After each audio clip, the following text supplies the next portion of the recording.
Yeah, so Rajah Caruth, driver of the number 88 for Junior Motorsports here at Daytona. How does that sound? Pretty awesome. Yeah, excited. I love coming down to Florida to start the season. Weather's usually nice. It's been a little colder this time, but weather's usually nice here, and to be here with a new team, continue the relationship with HendrickCars.com, I think it's great. It's great. So I'm excited to get the year started. And I absolutely love your story in terms of how you sort of discovered the sport, watching cars, and then getting into iRacing. I mean, at what point did you ever sort of think that this might be possible to be here one day? I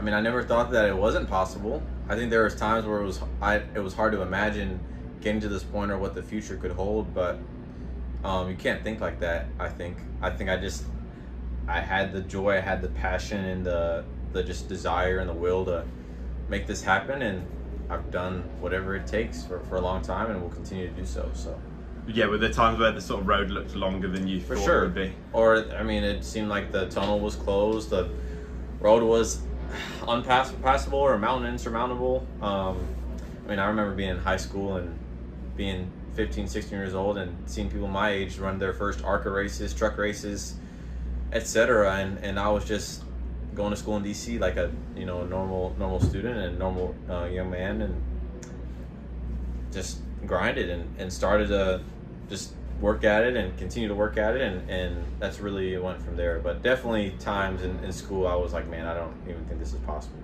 So. And was there a time in terms of sat in a race car, like was there a time that you really thought like, I definitely belong here, like I've got the talent to sort of do this? It's hard to say a specific moment. I think that's been more of a gradual process, I think, because of just my relative inexperience and how I've just had to have a vertical growth curve or learning curve. But it's been gradual. But like now I feel like I get in the car and give me, let me strap in, and I can go and figure out the fastest way to go in that car on any given day, and I have that confidence in myself. So I don't think there was one moment where I felt like that. It was more of a slow progression to get to that point. And a new type of car this year as well, obviously stepping up to the O'Reilly Auto Parts Series. Can you just tell me a little bit about... So I'll cut that out. No worries. Just tell me a little bit about how you're feeling about getting in a new car after being in trucks for a couple of years. Yeah, excited to be in the cars, man. Like trucks were fun, but I'm glad to close that chapter and to be with this team here at JR Motorsports. It's awesome. I mean, I've had a lot of fun restored back in driving and not just the driving, but everything else. And I've been able to be a fan. And I kind of lost a little bit of that last season. So to be in the cars, they've got more horsepower, less downforce, a lot of fun to drive, longer races. Just I'm excited for being in this garage and racing on Saturdays, being on the CW, all the above. So can't wait for this year. Interesting what you said there about losing being a fan, because that was going to be one of my questions actually. Like, as someone who is obviously such a massive fan of NASCAR, what's that transition like from being sort of outside the garage to inside and being behind the ropes? Like, wow, it's man, great question. I think it really just the carrot that I guess dangle in front of myself, right? I remember being 4, 5, 7, 10 years old and collecting diecast, watching races on YouTube, on TV, and seeing Jimmy Johnson and Dale, JG, all these drivers, Carl Edwards, Denny Hamlin, like seeing these heroes on TV and wanting to be like them one day.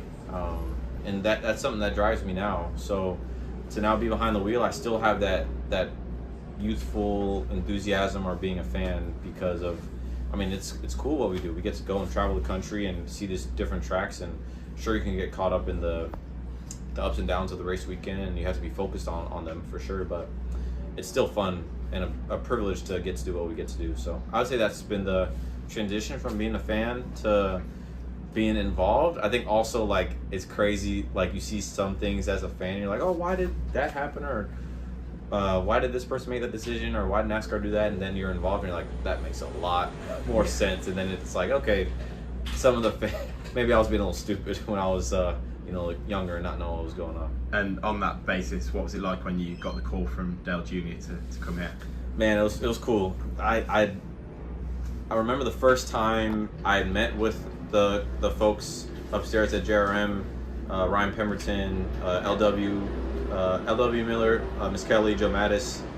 And that was after like my second O'Reilly race. I had qualified really well, and Ryan wanted to get that meeting started. And from then, I knew that I wanted to be here, and I knew that this was the next step in my career whenever that time came. And so when it all kind of started coming together last season, it was super, super special. And I remember how that felt, and I'll never forget it.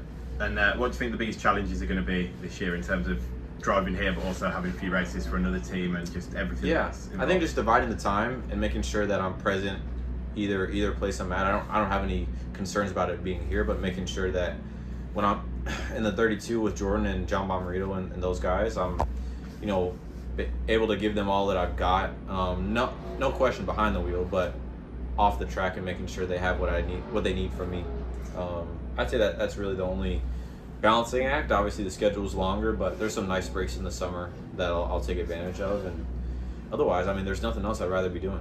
So. And what about being up against this 88 car with some of the big guns behind the wheel, Chase Elliott car? Oh, it'll be dope, man. I don't know if you've seen the hauler, but to see my names against like 2 Cup champions, 2 Cup winners, soon to be champions, it's super dope. So I'm really thankful that I'm the one that can share that, and hope I can learn a little bit off them guys, but also kind of build my own legacy, build my own brand, and have some good results behind my name. And you mentioned building your legacy. You're obviously someone who is clearly very sort of aware of the bigger picture. When you won that race in Vegas as well, you obviously became one of only 3 African-American drivers who've won a national race. Just reflecting on that, like what did that feel like? I guess you were quite aware of the fact that was quite a big moment in the sport. Yeah, it's awesome.